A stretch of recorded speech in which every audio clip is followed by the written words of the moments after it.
Hi, I'm Miguel Espinosa. I'm art lead on Escherreal. So the first time Dusty talked to me about Raffi, he said, think about a combination between Silent Bob and Hoagie from Day of the Tentacle.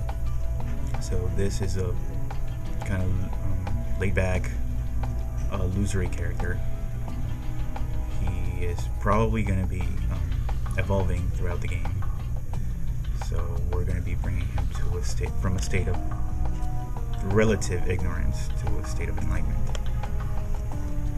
Escher is basically just a caricature on Escher himself, his pictures, a lot of exaggerated features for humor. The apartment was made to be modular. We made a bunch of pieces that were supposed to be put together on the grid exactly. We have a guide that was given to us by Seth, since he has this architectural background, so he has experience with this. We did not use those pieces to build the apartment ourselves.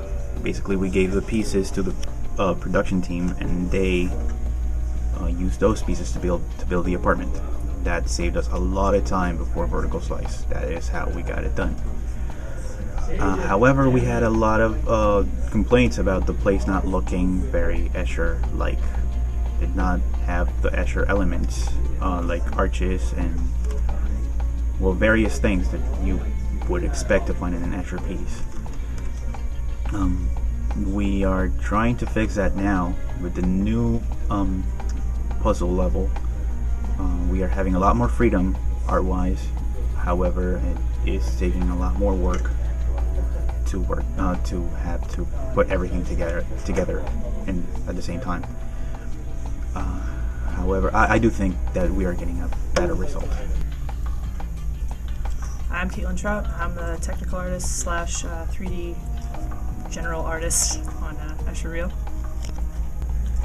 So bringing Raffi to life has a lot to do with rigging and deciding how you want him to move and what tools you want to give to the animator. In our case, we have just a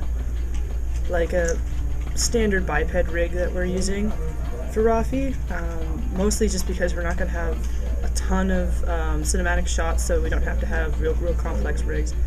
But with bringing him to life, we had to think about, he's this jolly, sort of fat, or maybe not just sort of, really fat character. So some of the fun things that we got to implement with him were just this giant belly, and there's a control, and kind of you can shake it like that. He's wearing a coat, so we add in controls for overlapping action, and his coat flaps kind of following and billowing behind him. So yeah, just as a technical artist, I'd done some animating, but that's not my specialty. But you want to give really awesome tools to the animators, and be able to do that, you have to understand the way you want him to move, the way you want him to act, and what kind of personality you want to infuse in him.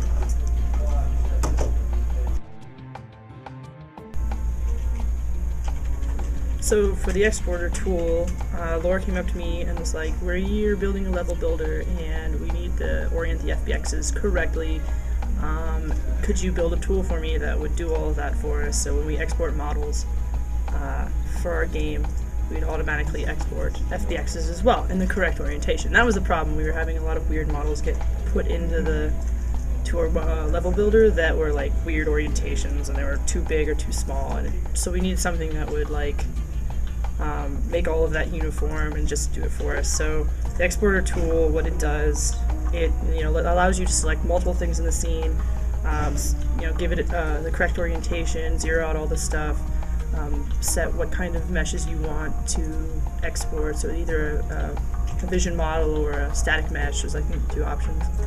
And yeah, so then once you pick all those stuff, it will then export it to the correct directory and then upload it to Perforce. And so I worked with Laura with that a bit. Laura wrote the batch files that essentially dealt with the Perforce, and then I wrote the Python script in Maya that would then call those batch files appropriately with the right models. And yeah, so that way we could sort of make the whole process a lot quicker. I mean, so far it has been interesting to fix a few of the bugs, but that's the way tech is. So, but yeah, I think it'll definitely save us a lot of time in the long run.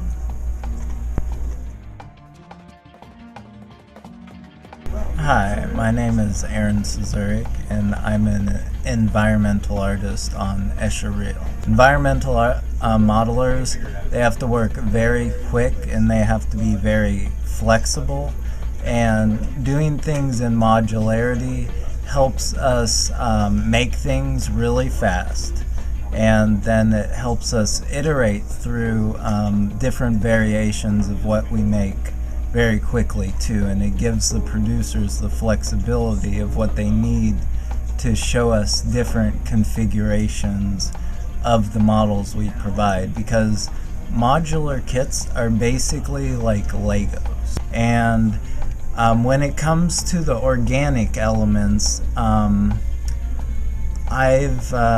well, first let me say the particular kits that I'm working on Escherreal are the fountain aqueduct pieces, which are geometric, so they're pretty easy to line up.